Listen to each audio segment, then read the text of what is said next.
Hammaga salom, do'stlar. Sizlarga muhim yangiligim bor va bu juda ham yaxshi yangilik deb o'ylayman. Aynan mana shu narsani xohlagan insonlar uchun. Demak, gap kitoblar to'g'risida ketmoqda va ko'pchilik insonlar bor edi, kitoblarni so'ragan, shaxmat kitoblarini qayoqdan topsak bo'ladi va videoda ko'rsatib boradigan kitoblarni ham so'raganlar bor edi. Shuning uchun endi ushbu insonlarda ushbu kitoblarni qo'lga kiritish imkoniyati to'g'ridan to'g'ri bor. Qaysi ma'noda? Endi siz xohlagan kitobingizni, xohlagan deganda qaysi, misol uchun hozir ko'rsatadigan kitoblarim bor. Ana shu kitoblarnigina siz buyurtma qilishingiz mumkin. Aynan o'zimdan Telegram orqali kirib yozsangiz ushbu kitobga buyurtma bermoqchiman va hokazo va yo'lda qolgan masalalarni gaplashamiz.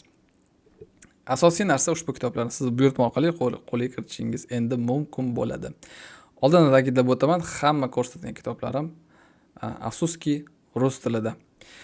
O'zbek tiliga tarjima qilish masalasi bu xayolimda bor, rejamda bor, o'ylab turibman. Lekin hozircha ba'zi bir muammolar bo'lganligi uchun va vaqt masala bo'lganligi uchun hozircha bu keyinchalik bo'ladigan balkim ta'kidlab o'tmoqchiman narsa. Ammo bu aniq emas. Shuning uchun bu narsani kutishni hojati yo'q. Oldindan ta'kidlab o'tmoqchiman.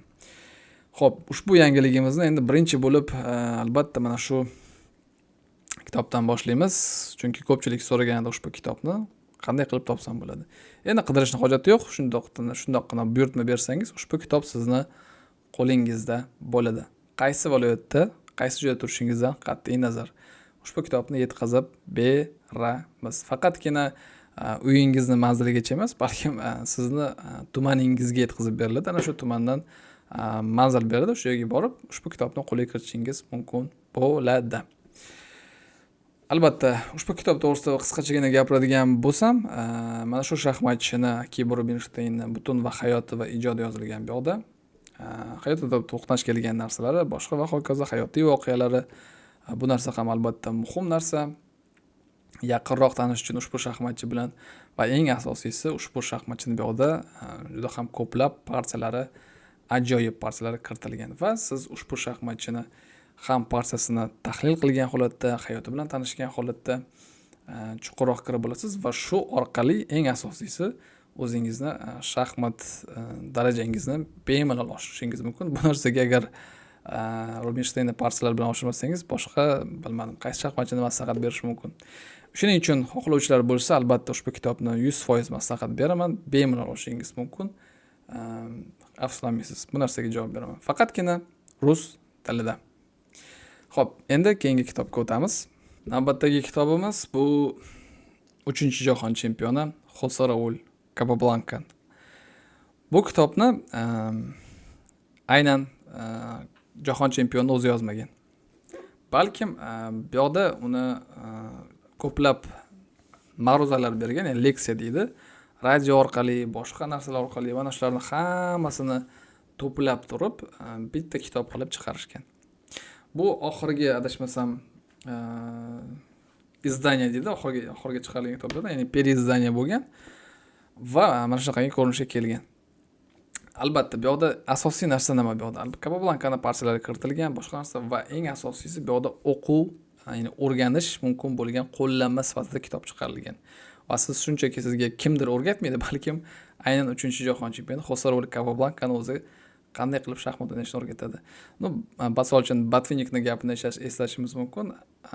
Xose Raul Capablancani qarashisiz shaxmatga tasavvur qilish qiyin, shaxmatni вообще qanaqa qilib ko'rish mumkin. Ya'ni ushbu insonni qanday qilib shaxmatni ko'rishni bilmasdan turib, shaxmat o'ynashni shunaqangi ma'noda gap qilgan.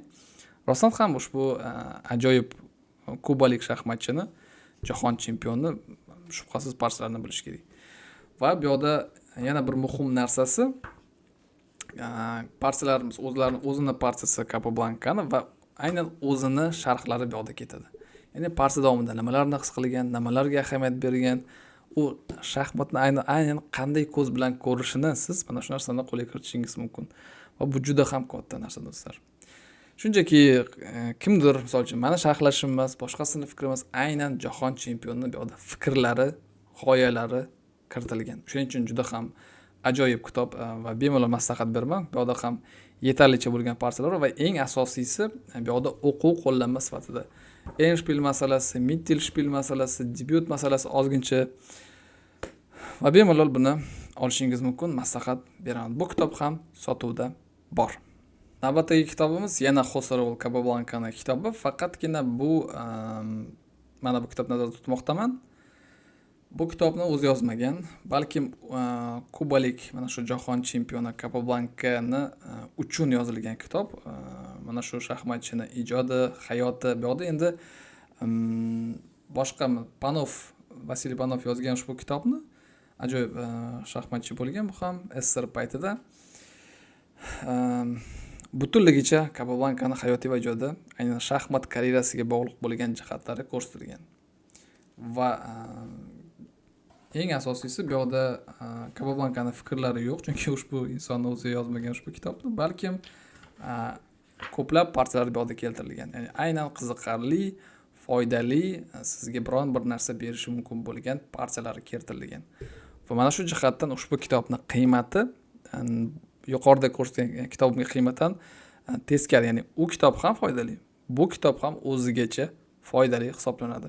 Bu yoqda ushbu shaxmatchini balkim aynan hayotiy jihatdan ko'proq ichkariga kirishingiz mumkin va nisbatan bu yoqda partiyalar ko'proq. Mana shu jihatdan ushbu kitobni ham bemalol olishingiz mumkin, maslahat beraman. Bunda ham afsuslanmaysiz. Keyingi kitobimiz toj kiydirilmagan birinchi jahon chempioni desa ham bo'ladi. Bu amerikalik bo'lgan Paul Charles Murphy. Albatta, bu yoqda biroz nima desam ekan, kamchiligi bor. Qaysi jihatdan kitobni u ham bo'lsa deyarli mana bu 200 o'zi kitobning o'zi umumiy qiymati hozir men sizga ta'kidlab o'taman 286 bet. 286 betli kitob. O'shandan deyar yarimidan ko'pi tasavvur qilishingiz mumkin. 150 betga yaqin ushbu shaxmatchini hayoti va ijodi keltirilgan. Ya'ni qaysi shunchaki kimdir gapirib emas, balkim adabiy ko'rinishda yozilgan. Bu bir jihatdan ham foydali bo'lishi mumkin. Qiziqqan mana shu shaxmatchining ijodiga qiziqqan insonlarga va boshqa jihatdan kamchiligi. Ya'ni bu narsani ham tushunsa bo'ladi. Ushbu inson hayoti davomida ko'plab partiyalar o'ynagan, to'g'ri, lekin har holda hozirgi yoki undan keyingi shaxmatchilarga nisbatan albatta partiyalar kamroq. Mana shu jihatdan ham kitob sal ko'proq bet bo'lishligi uchun balkim bu narsa qilingandir. Lekin bu yoqda ham ushbu insonning partiyalari 100% keltirilgan. O'shaning uchun bemalol olishingiz mumkin. Maslahat beraman va qanaqangi tarzda Paul Charles Murphyni yorqin shaxmatchi bo'lganligi to'g'risida o'zingiz ishonch hosil qilishingiz mumkin. Bir so'z bilan aytganda bu Murphy do'stlar. Shuning uchun ushbu shaxmatchini partiyalari sizda bo'lishi, ushbu insonning partiyalarini tahlil qilishingiz sizga 100% shaxmatga boshqacha ko'z bilan qarashingizga yordam beradi. Navbatdagi kitob yana bir ajoyib shaxmatchi haqida shaxmatchiga bag'ishlangan, ya'ni Salomon Flor to'g'risida yozilgan kitob. Ushbu kitobni ham bemalol sizlarga maslahat berishim mumkin. O'zi umuman mana shu kitoblarni tanlayotganligimda qaysisini birinchi bo'lib sotuvga qo'yishni, ya'ni sotuvni yo'liga qo'yishni demoqchiman. Aynan maksimal darajada sizga foyda keltiradigan va shaxmat darajasini o'stirish mumkin bo'lgan kitoblarni tanladim. Ushbu shaxmatchi ham juda ham nozik, payson ruhdagi, ya'ni uslubdagi shaxmatchi bo'lgan.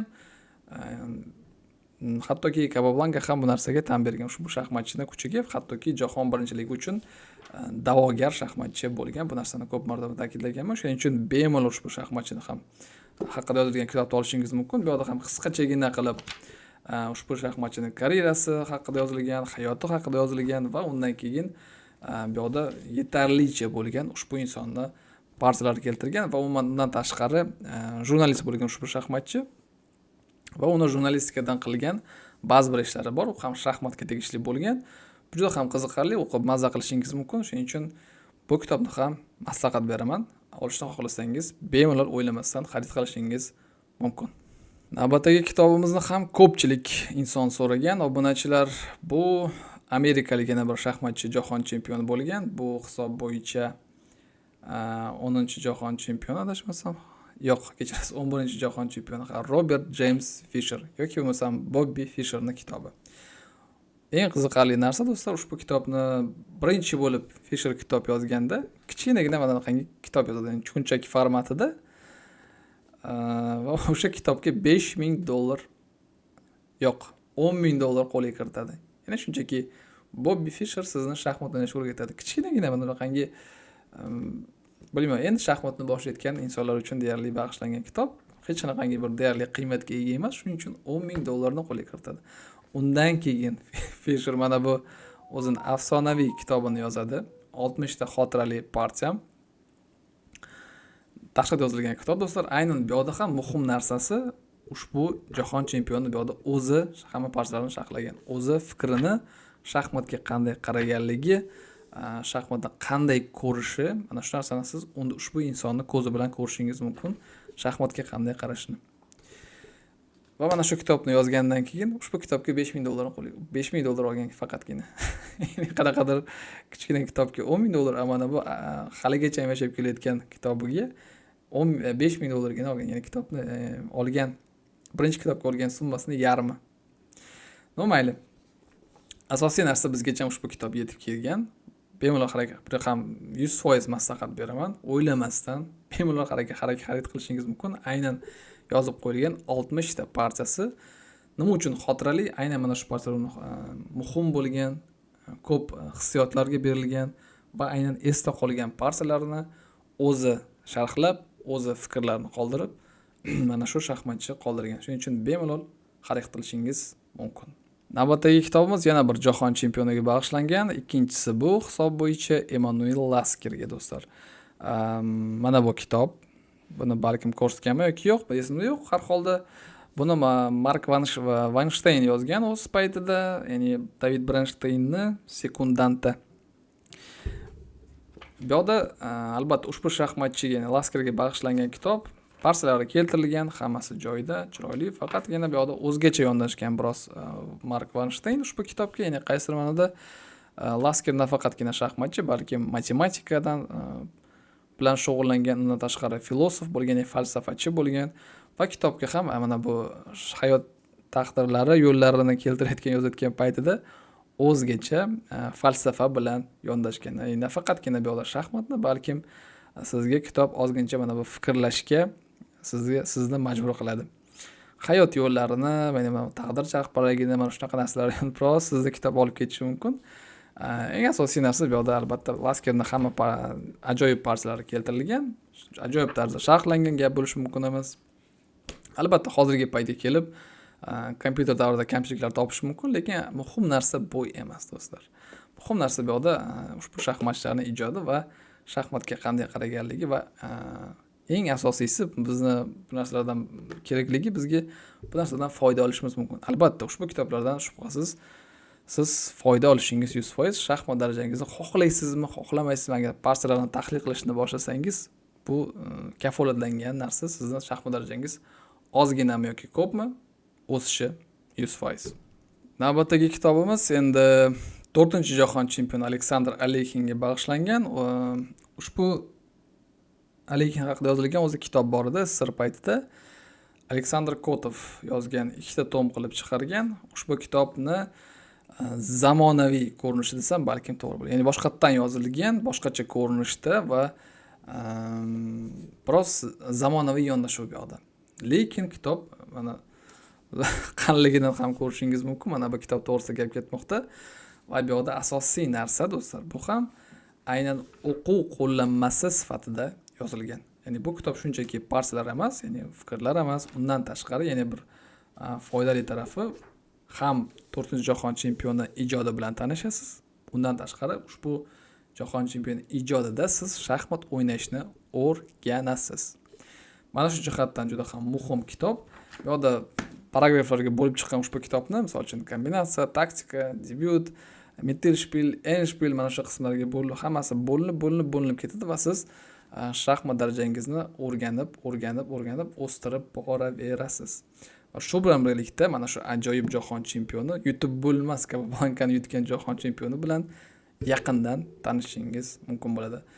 Mana shu kitobda o'ylaymanki, taxmin qilishingiz mumkin qanchadan qancha partiyalari keltirilgan va siz bu narsalardan bahramand bo'lishingiz mumkin. Shu orqali, misol uchun ishdan kelganingiz yoki o'qishdan boshqa vaqtingiz bo'lganda 1 soat, 2 soat sizda vaqtingiz bor, o'tirib ozgincha o'qib, har kuni misol uchun shaxmat darajangizni oshirib borishingiz mumkin bo'ladi. Navbatdagi kitobimiz yana shunaqangi tarixiy. Ushbu kitob 100 yilni nishonladi. Adashmasam, 100 yil atrofida, balkim ko'proq, balkim kamroq, aniq yil esimda yo'q. Lekin haligacha ushbu kitob yashab kelmoqda. Haligacha ushbu kitobni murabbiylar hamma maslahat beradi o'qib chiqishni. O'ylamaymanki, o'sha tushungan bo'lsangiz qaysi kitob to'g'risida gap ketmoqda. Albatta, so'raganlar ko'p. Aron Isakovich Nemsovichni Mani tizimim degan kitob, ya'ni Moya sistema. Ikkinchi kitobi ham bor, Moya sistema na praktiki. Ushbu mana bu kitobni bu zamonaviy ko'rinishi do'stlar. Foydali tarafi shundaki, eng asosiysi Nemsovichning barcha yozilgan ijodi mana shu kitobda hammasi bitta qilib keltirilgan. Ya'ni bitta kitob orqali siz hamma kitobni qo'lga kiritishingiz mumkin.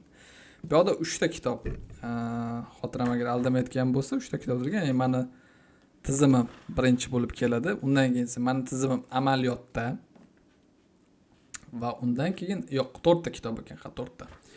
Undan keyin blokada degan kitobi bor.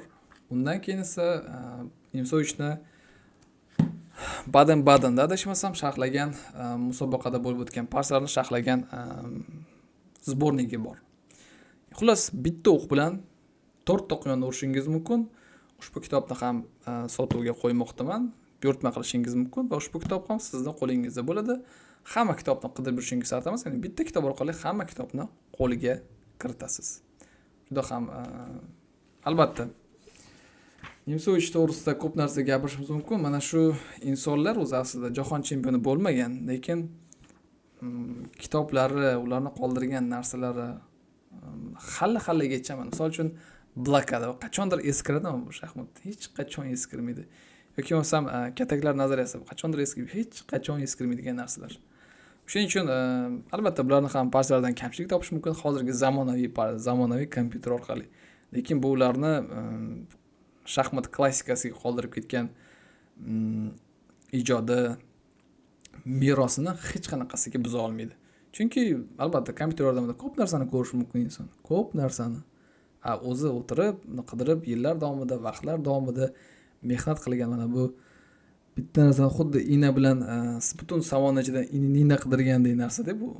Bu albatta insonga sabr, mehnat, juda ham og'ir mehnat talab qiladigan. Mana shu insonlar butun va hayotini shaxmatga bag'ishlagan insonlar. Shuning uchun ushbu kitobni maslahat bermasam, qaysi kitobni maslahat berishim mumkin?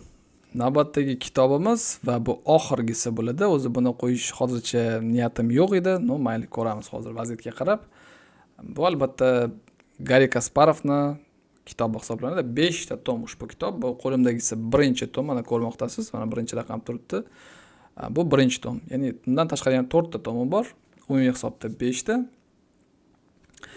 Bu yerda Garri Kasparov kitob juda ham yaxshi. Gap bo'lishi mumkin emas va bemalol sizga maslahat beraman.